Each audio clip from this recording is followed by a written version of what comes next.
আয়েশা ডাক দিয়ে কই নবী গো, ও দয়াল নবী গো, আমার আল্লাহ না আপনারা জান্নাতের মালিক বানাইতে নবী গো, আপনি কেন নামাজের সাজদার ভিতরে যাইয়া কান্দেন?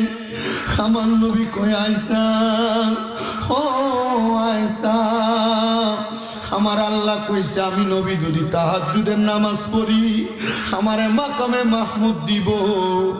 আমি আল্লাহর কাছে কাঁদতাছি, আল্লাহ আমার উম্মত তো আমি নবীরে ভালোবাসে, আমার উম্মত যদি তাহাজ্জুদের নামাজ পড়ি আপনি আমার উম্মতরে কি দিবেন? আম্মা জান আয়েশা কই নবী গো, আমার আল্লাহ আপনারে কি বলছে? নবী কই আয়েশা, আমার আল্লাহ খবর দিছে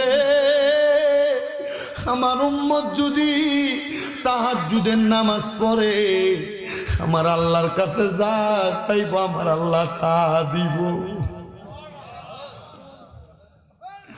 আমার দাড়ি পাকা মুরব্বী বাবা, জীবনে গুনাহ তো অনেক করছো, তোমার রাত্র 2টা-3টার দিকে ঘুমটা ভাঙ্গা যায় আর তোমার চোখ লাগে না, সময়টা ব্যয় কইরো না, ওযুটা কইরা ঘরের ভিতরে তাহাজ্জুদ নামাজ পড়ো।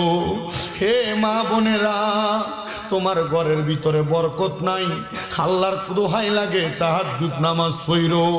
তোমার গর্ভে সন্তান হয় না, কত ডাক্তার কবিরাজ দেখাইছে, আল্লাহর দোহাই তাহাজ্জুদ নামাজ পড়ো।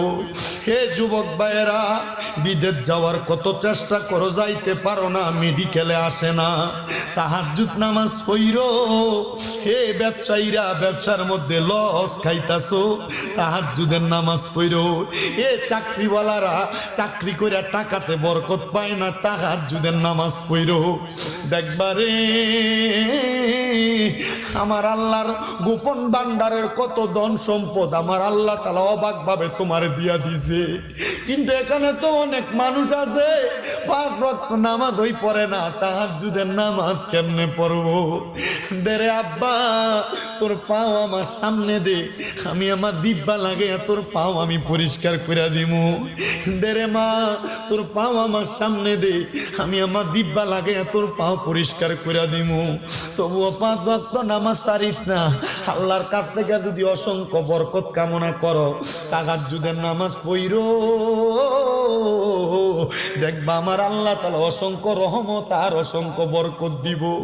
ওই ছেলে ডাক দিয়া কয়, আমি তাহাজ্জুদের নামাজ পড়া সেজদার ভিতরে যায়া যায়া কান্তাছি, আমি সেজদার ভিতরে যায়া দেখি আমি সেজদা অবস্থায় আমার ঘরটার ভিতরে কোন জায়গা থেকে জানি একটা নূরের আলো ঝলঝলাইতাছে। আমি মাথাটা উঠাইয়া দেখি আমার সামনে একটা পুরুষ আর একটা মহিলা দাঁড়াইয়া রইছে। আমি জিজ্ঞাসা করলাম, কেডা গো আপনারা? আমারে ডাক দিয়া কই, পুত্রে আমি বাপরে চিনোস না? আমার মারে জিগাইলাম, কেডা গো আপনি? আমার মা কয়, পুত্রে আমারে বুঝি তুই চিনোস না? আমি তোর মা, জন্ম দেওয়ার 4-5 মাস পরে আমি ইন্তেকাল করছি, মইরা গেছি। আমি মারে দেখবার লাগে তুই এত পাগল যেই নেশা না করলে তোর ঘুম আসতো না। আজকে আমি মারে দেখবার লাগে তুই নেশা ছাইরা দিয়া পাহাড়ের গুহার ভিতরে আইয়া তাহাজ্জুদ নামাজ পড়া পড়া কান্দস। বাপ ডাক দিয়া কই, পুত্রে আমি আব্বারে চিনো না? আমি আব্বারে দেখবার লাগে তাহাজ্জুদের মুসল্লার ভিতরে কান্দস। এ ফুত, আমি কইলাম তোর মা বাবা? কি গো মা, কি গো আব্বা, আপনারা কি কবরে ভালো আছেননি? আমি জানি দুনিয়াতে সন্তান অন্যায় করলে আল্লাহ তাআলা মা বাপের কবরের ভিতরে আযাব দেয়। মা, আমি তো নেশা করছি, আমি তো মদ খাইছি, আমার কবরের ভিতরে, আপনার কবরের ভিতরে আল্লাহ আযাব দিছিনি। মা বাপ ডাক দিয়ে কই, পুত্রে আমার আল্লাহ তাআলা আজকে ফজর পর্যন্ত আমরার কবরের ভিতরে আযাব দিছিল। তুই ফুট যখন আমরা মা বাপরে দেখবার লাগা নিয়ত করছো, আমার আল্লাহ তাআলা আমরার কবরের আযাবটা মাফ করে দিছে। আমার আল্লাহ শুধু কবরের আযাব মাফ করছে না, আমরা মা বাপরে জান্নাতের ভিতরে ঢুকিয়ে দিছে। পুত্রে স্বপ্নের ভিতরে বইলা দিয়া যায়, আর কোনোদিন নেশা তোর মুখে নিস না। তুই যখন নেশা করস রে, আমরা মা বাপরে আল্লাহ তাআলা জাহান্নামের আগুনে জ্বালায়। এ সন্তানের দল, তোমার মা বাবা তোমার লাখ লাখ টাকার বাড়ি গাড়ি দিয়া গেছে, এই বাড়িতে তুমি যে গান বাজনা করো, দুনিয়ার মাটি কাঁপাও, আল্লাহ তাআলা ওই কবরে তোমার মা বাবার কবরে আযাব দেয়।